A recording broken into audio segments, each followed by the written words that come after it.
Hey everyone, it is Rarest Lego Minifigures here again today with another Rare Lego Minifigure review. And today we have the San Diego Comic-Con 2013 Spider-Man or Andrew Garfield figure. It is a beauty.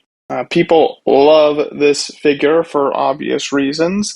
Has excellent detail in the packing artwork, Spider-Man himself, of course, and then some interesting information on the back regarding the contest. But before we, of course, dive into all of that, just a little bit of backstory on this figure and why it has essentially come into the fact that it's the most expensive, the hardest to get Comic-Con figure that's been released over its essentially 10-year history. So Lego started doing giveaways at Comic-Con or San Diego Comic-Con for a number of years, kind of on and off, but they really started to embrace a yearly giveaway in 2011, really. And that was with Batman and Green Lantern, both at San Diego Comic-Con and New York Comic-Con. 2012 also had the release of a limited exclusive figures. You had Shazam, Bizarro, Jean Grey, Black Spider-Man / Venom released that year. And then came 2013. And the interesting aspect of things is that Lego, for some reason or another, decided to make it more and more exclusive. So in 2011, you had 1,500 copies of Green Lantern and the Batman released at that time, both at San Diego Comic-Con and New York Comic-Con, which equates to 3,000 figures in total.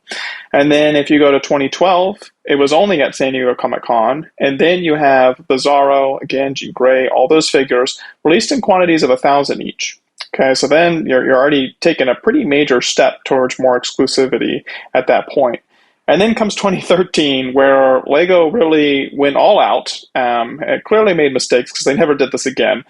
But they released the Spider-Man, Spider-Woman in quantities of about 350, and then they also had Green Arrow and Black Suit Superman released in quantities of about 225, 250 each, which is crazy. So again, just narrowing down the exclusivity, and that is why the 2013 San Diego Comic-Con figures, if you look out throughout the entire history of Lego and Comic-Con, these are the ones that go for the most, thousands of dollars.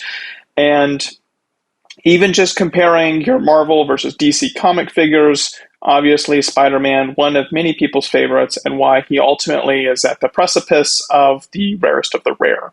Now, to win one of these back in 2013 was also a little bit of a challenge, as you can imagine. You know, resale prices for the 2011 and 2012 figures, looking back at it in retrospect, really not very much. You're talking a couple of $100 or something, but you want it for free.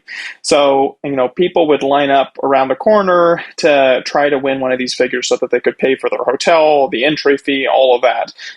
San Diego Comic-Con is no cheap expense. So ultimately that resulted in, again, a long line wrapping around for the Lego booth. And what you were basically waiting in line for was a raffle ticket, actually a handheld ticket, which, will pop up on the screen for you to see. But that raffle ticket, which I do not own, basically said, here's your raffle number. This is a chance to win one of these exclusive figures. They did it for each, every specific day. It's a 4-day event, 4 different figures. And so, you take your ticket, you go back. At some point, they post the ticket winners, and you come back to the booth, see that you won, exchange your ticket at that point, it's like a tear-off tab. Exchange that ticket for your prize, which could be your Spider-Man figure.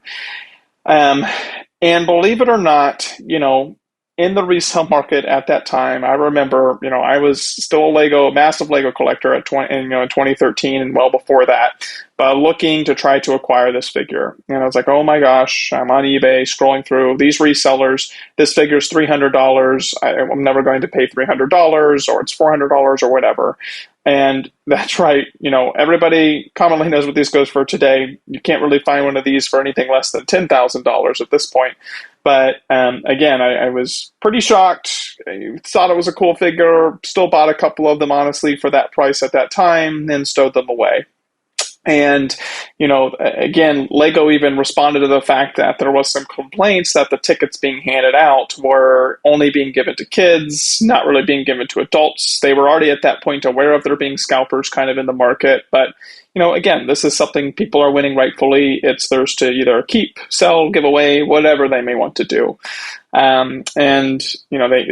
There was articles written about this, and ultimately Lego again responded that, hey, we were giving out the tickets quite fairly. What's also not really well known, a couple extra were also given away for like little press panels and stuff for asking a question during Comic-Con led events like Marvel or DC Comics and such. So, that's why Lego said, hey, there's like 350 to 225 of these figures, depending upon whether it was Marvel or DC Comics. But ultimately, I say, there's a couple extra added to that. Lego is always saying there's a quantity of this amount or whatever, and they always fudge the numbers a little bit and have a few more for other people. So that's kind of the backstory, interesting backstory to this figure, and why it, again, is one of the rarer figures that you will try to find. These have been going into collections over the course of close to 10 years now. It's hard to believe. This is a 9.5-year-old figure, and at this point, you're starting to get into the realm of this figure, again, costing over $10,000. So why? Well, let's take a look, and perhaps even with my explanation of that, you still won't understand why it's worth $10,000. So I have it in this nice UV protected case, but of course for the channel's purposes, I want to take a closer look at it. So let's bust it out of the case and check it out. So very, very cool item, if I can get that glare off of it. But as you can see, again, you have Marvel superheroes here on the top, Lego, the age distribution 5+, so sorry to any 4-year-olds that may have won this. And then here in the bottom corner, San Diego Comic-Con International 2013 exclusive, which this has remained pretty standard for all their Comic-Con released items. Same with this blister pack. They actually did a cardstock backing for 2011 and 2012 figures, but they didn't have it in this plastic clamshell case, which I quite like. It keeps the figure in better condition. Now, the only problem with that is this bubble that the figure is encased in oftentimes has been a major problem with this bubble getting little dents in it and creases. As you can see, it's not anything that is very sturdy. And so again, oftentimes in shipping, if you're not shipping this in a box, you're losing out. And believe it or not, I have received them in anything but a box. The bubble protects the figure inside. We will pull him out here in a second. We'll even make that kind of step so that you can see it. I don't often open this packaging, but I will for the point of the show. And then again, if you see on the back, have an action-packed story idea, share it with us, and another opportunity for a little bit of an entry. Want to turn your idea into our next LEGO Marvel Superheroes movie? Enter for your chance to win a LEGO prize pack and see your superhero diary idea come to life in LEGO bricks. So a place to enter. Something tells me that link is probably not very active anymore, but a very cool item. So then if we actually open the clamshell packaging, I'm going to do this very delicately because this is obviously not an item that I'm interested in ruining.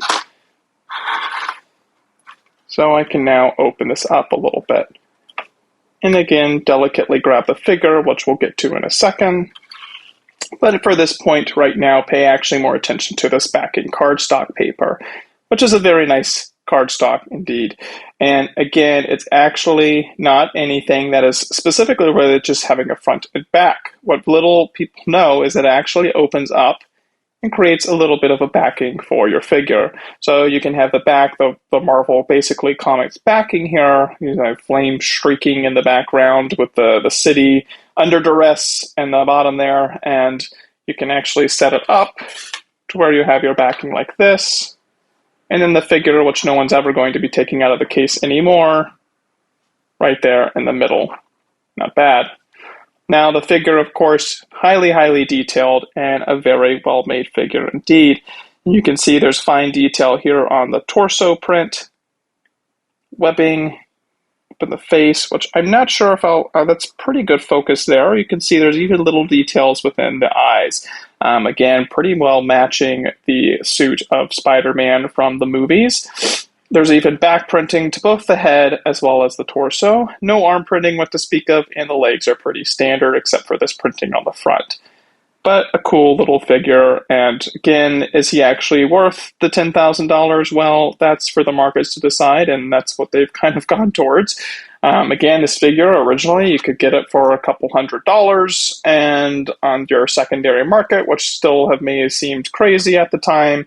And now at this point, we're talking more about $10,000. They really are just not coming up for sale anymore because a lot of them over the course of its 9-year history, as I delicately put this back, have basically reached a point, snap that back into place, have reached a point where they've just fallen into collector's arms and aren't going to leave. Especially if you're seeking to acquire all LEGO Marvel figures or all LEGO San Diego Comic-Con and New York Comic-Con figures. This is generally the last one that you're acquiring simply because of expense and because of exclusivity on the marketplace. Occasionally one comes up on eBay, one comes up on Bricklink, but by no means is this a guarantee that when you're watching this video, if you went to either of those sites, if you searched for it, would you actually find one for sale? And so, again, it's one of the reasons that this retains a lot of exclusivity. It's a very cool little item. Hope you enjoyed this review of a very special piece. Of course, please comment in the section below whether or not you agree with the price, if you think this is the coolest San Diego Comic-Con figure, or if there's another one you would prefer, even from just a comment theme. And also, please let me know which item you'd like me to see review next. So ultimately, again, thanks for watching the video. Please subscribe for more, and appreciate you taking the time to view.